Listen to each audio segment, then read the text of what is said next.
first of all, Anthony, it's good to see you again. My first question is just when do you sleep? Because I feel like this is the 18th Zoom interview for the 18th project in the middle of a pandemic. Like, are you tired? Look, I look at it this way. If you're not working, you're unemployed. That part. Okay. Put it in perspective real quick, real There quick. it is. Well, congratulations on this new series. I mean, it's a really fascinating way to pull off something in the middle of a pandemic, and it's something we can all relate to, right? I mean, this idea of isolation, of a life that is one we hadn't been familiar with up until this point. What was it like for you diving into this character, diving into this near future world, and playing two characters essentially at once?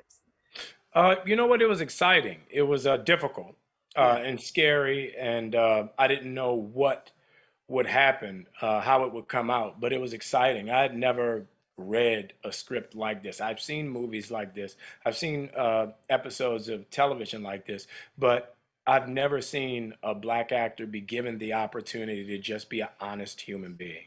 Mm. And when I saw that in the character and saw that David was giving me this platform to step off of and really just be one with yourself and the level of humanity Mhm. that's considered in this character was something that I've never experienced. So it was and it was also an opportunity to work with Morgan Freeman. But That'll do it. That'll do it. I mean, what is it like? Morgan, obviously such an icon. I was joking with Jan that it's essentially just a master class in acting that you get paid for. What was that experience like for you? it was great. I mean, being the only person in my episode, it was very difficult. Like I've known Morgan my entire career now, since he beat me up on Million Dollar Baby. And to now be in a position where I get to be named alongside him is Mhm. pretty amazing. It's humbling because he's meant so much to me as a mentor and as a friend for almost 20 years now. Um, it's been great, but to watch his episode, to see Helen Mirren, to see these performances that these other actors were able to give, it feels really good to be listed in the same sentence with them. Yeah.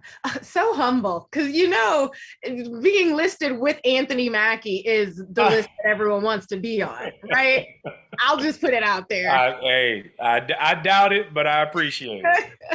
Now I got to ask, obviously in your episode, Tom purchases a controversial product, we'll say, not to give too much away, for his family. If someone could purchase a product like this in real life, do you think we should do it? Would you do it? You know what? I wouldn't do it. I think that's the most vain thing. Like, that's basically me saying, I'm so great, the world should not be without me. You know? Like, I just couldn't, I wouldn't be able to do it. Okay. I would rather be remembered for who I was. So you're judging me because I'm No, tossing around the idea. I feel judged right now. I feel judged. I'm just saying. I mean, if you could, then you should, and I believe you would.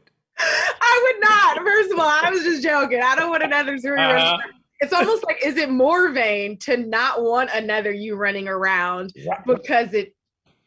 Right, right. You might be forgotten. That's the whole question. I mean, I feel like when you look at, this character and everything he goes through the course of this episode, it's really amazing because he comes to grips with the idea of his mortality. And Mm, that's what's so beautiful, and especially at this age, so humbling. When you're a dude and you turn 35, stuff gets real.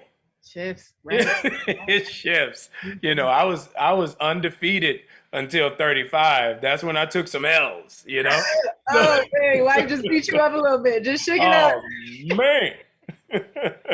oh man. Obviously your character is struggling with his future, his potentially lack thereof, and uses this opportunity to make a choice that he thinks he needs to make. When your character started talking about, essentially leaving his children, how did that, strike a chord with you? Obviously, as a father, did that resonate emotionally in a more significant way?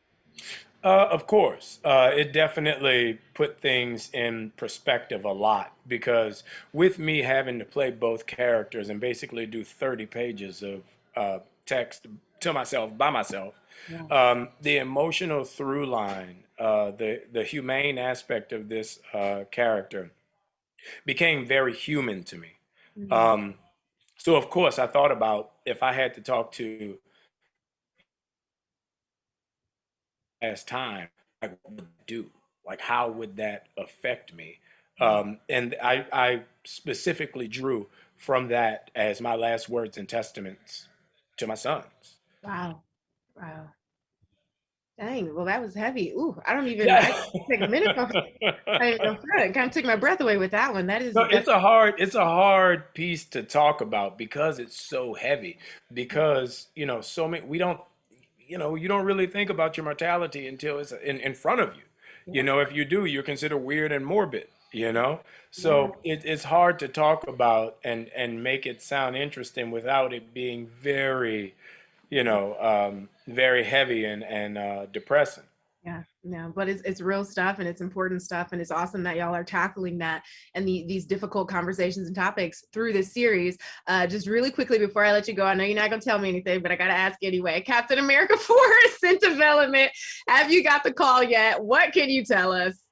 Hey, I didn't even know about it. I went to the grocery store. I was cooking for my boys, Yeah. and I was like, "Yo, got to go to the grocery store because my boys, they like chicken nuggets. So I was gonna make them my famous chicken nuggets. So I go to the store to get the chicken to make them my chicken nuggets.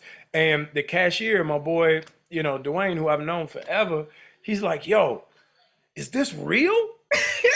And I look at his phone.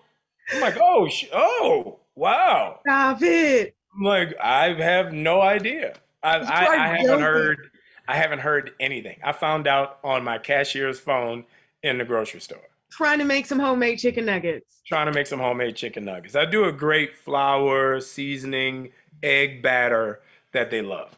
Honestly, that was my next question because no one's ever made me gourmet chicken nuggets, but this sounds very impressive. So I he's a make gourmet chef. I make gourmet popcorn, gourmet tater tots, and gourmet chicken nuggets. That's my killer. I love it. Chef Mackie, let's go. Well, congratulations on everything you have going on. I know without a doubt I'll be talking to you 15 seconds from now about the next project, and I love it. So congratulations. Thank you. I appreciate it.